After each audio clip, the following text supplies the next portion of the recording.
नमस्कार, स्वागत है आपका डीडी न्यूज पर। मैं हूं रेशमा आपके साथ और मेरे साथ हैं मेरी सहयोगी मनीषा। आइए नजर डालते हैं इस वक्त की हेडलाइंस पर। दिल्ली चुनाव के लिए भाजपा ने 29 उम्मीदवारों की दूसरी सूची की जारी। कपिल मिश्रा और हरीश खुराना को मिला टिकट, 12 नाम की घोषणा बाकी।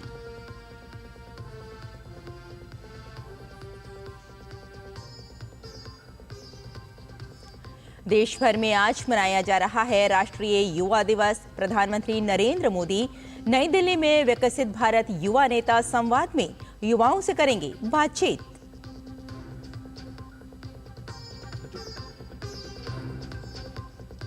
कन्नौज रेलवे स्टेशन पर निर्माणाधीन छत गिरी, 28 मजदूरों को मलबे से निकाला गया। हादसे की उच्च स्तरीय जांच के आदेश।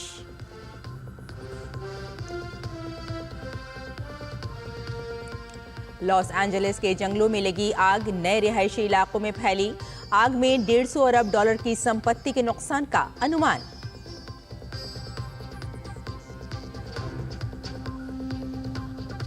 इंग्लैंड के खिलाफ 5 मैच की T20 सीरीज के लिए टीम इंडिया का ऐलान। मोहम्मद शमी की हुई वापसी, 22 जनवरी को होगा पहला मैच। और आइए अब समाचारों पर डालते हैं विस्तार से नजर। दिल्ली विधानसभा चुनाव को लेकर भाजपा ने 29 उम्मीदवारों की दूसरी सूची जारी की है। दूसरी सूची में भाजपा ने करावल नगर से कपिल मिश्रा, आम आदमी पार्टी से हाल ही में भाजपा में शामिल प्रियंका गौतम को पार्टी ने कोंडली से मैदान में उतारा है। वहीं मोती नगर से पार्टी ने दिल्ली के पूर्व मुख्यमंत्री मदन लाल खुराना के बेटे हरीश खुराना को चुनाव मैदान में उतारा है। दूसरी सूची जारी करने के साथ ही पार्टी ने 70 सदस्यीय दिल्ली विधानसभा चुनाव के लिए 58 सीटों पर उम्मीदवारों के नाम घोषित कर दिए हैं।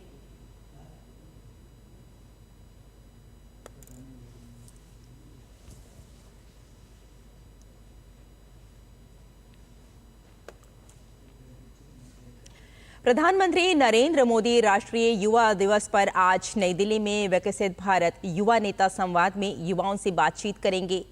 भारत मंडपम में होने वाले इस कार्यक्रम में विशेष प्रदर्शनी भी लगाई जाएगी। इस कार्यक्रम का उद्देश्य स्वामी विवेकानंद के विचार और कार्यों को युवाओं के बीच पहुंचाना है। इस साल के राष्ट्रीय युवा दिवस की थीम है युवा एक स्थायी भविष्य के लिए, लचीलेपन और जिम्मेदारी के साथ राष्ट्र को आकार देना। पीएम मोदी इस कार्यक्रम में देश भर के 3000 युवा नेताओं के साथ संवाद करेंगे।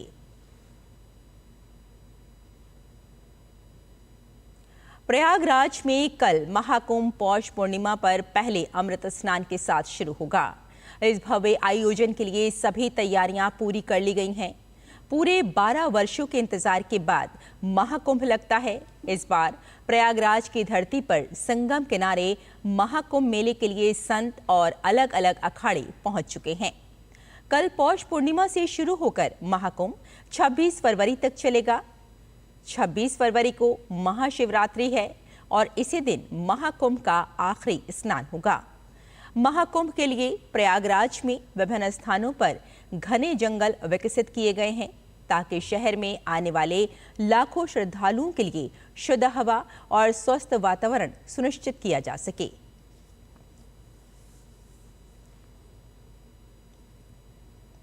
अयोध्या में राम जन्मभूमि पर भगवान राम की प्राण प्रतिष्ठा की पहली वर्षगांठ पर आज राम जन्मभूमि में सुबह 8 बजे से विविध कार्यक्रम शुरू हो जाएंगे।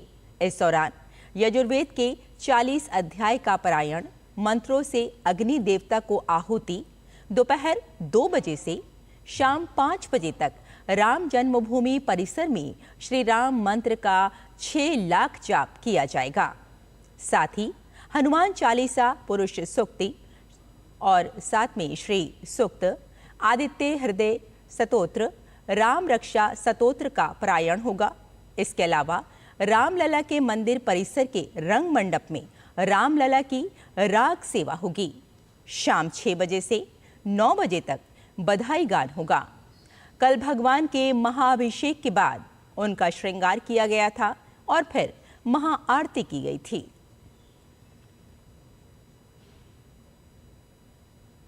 महाराष्ट्र में सरपंच संतोष देशमुख हत्याकांड में 8 आरोपियों के खिलाफ कठोर महाराष्ट्र संगठित अपराध नियंत्रण कानून लगाया गया।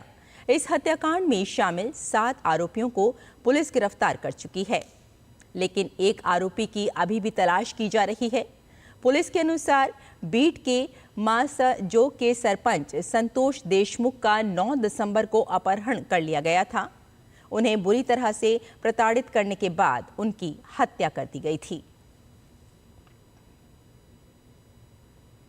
उत्तर प्रदेश के कन्नौज में रेलवे स्टेशन पर निर्माणाधीन इमारत पर स्लैब कास्टिंग के दौरान शटरिंग फेल हो जाने से कई मजदूर घायल हो गए। कानपुर कमिश्नर के विजेंद्र पंडियन के मुताबिक करीब 28 लोगों को बचा लिया गया और 6 लोग गंभीर रूप से घायल हैं, लेकिन खतरे से बाहर हैं। सभी घायलों को उपचार के लिए स्थानीय अस्पताल में भर्ती कराया गया है। इस घटना की जांच के लिए 4 अधिकारियों की कमेटी गठित की गई है, जो घटना के कारणों की जांच करेगी। और उत्तर भारत में ठंड से फिलहाल राहत नहीं मिलने वाली है। सुबह से लेकर शाम तक भीषण कोहरा और शीतलहर से पारा कई राज्यों में लगातार न्यूनतम स्तर की ओर बढ़ रहा है। देश के ज्यादातर राज्यों में सूरज बादलों के पीछे छिपा हुआ है, जिससे दिन भर गलन का एहसास हो रहा है। दिल्ली एनसीआर से लेकर यूपी, पंजाब, हरियाणा, बिहार, राजस्थान, मध्य प्रदेश, छत्तीसगढ़, झारखंड, मेघालय, अरुणाचल, असम समेत कई राज्यों में ठंड लोगों को घरों में रहने को मजबूर कर रही है। कल दिल्ली में कुछ इलाकों में बारिश हुई, जिससे पारा गिर गया।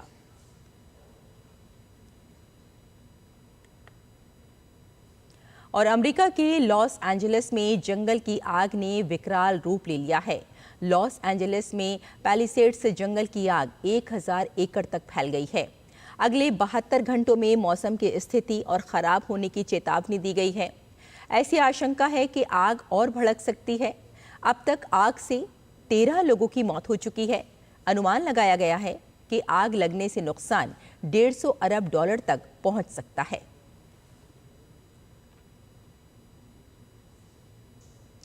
खेल की खबरों में इंग्लैंड के खिलाफ 22 जनवरी से शुरू होने जा रही 5 मैचों की T20 सीरीज के लिए टीम इंडिया का ऐलान हो गया है। तेज गेंदबाज मोहम्मद शमी की 14 महीने बाद वापसी हुई है। इंग्लैंड के खिलाफ सूर्य कुमार यादव टीम का नेतृत्व करते नजर आएंगे, जबकि अक्षर पटेल उप कप्तानी का जिम्मा संभालते दिखेंगे। टीम में इसके अलावा संजू सैमसन, अभिषेक शर्मा, तिलक वर्मा, हार्दिक पांड्या, रिंकू सिंह, नीतीश कुमार रेड्डी, हर्षित राणा, अर्शदीप सिंह, वरुण चक्रवर्ती, रवि बिश्नोई, वॉशिंगटन सुंदर, ध्रुव जुरैल शामिल हैं।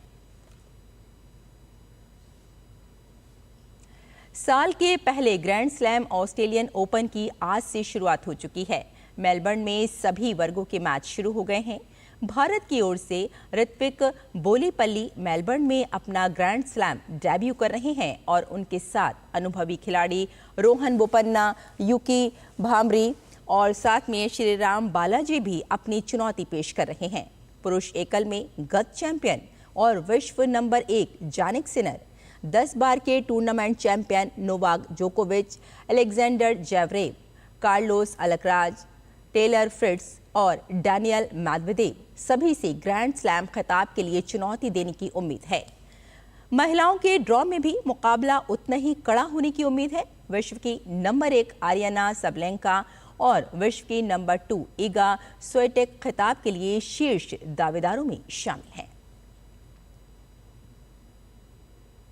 तो हमारे इस विशेष बुलेटिन में फिलहाल इतना ही। मुझे और मेरी सहयोगी मनीषा को यहीं अनुमति दें। नमस्कार।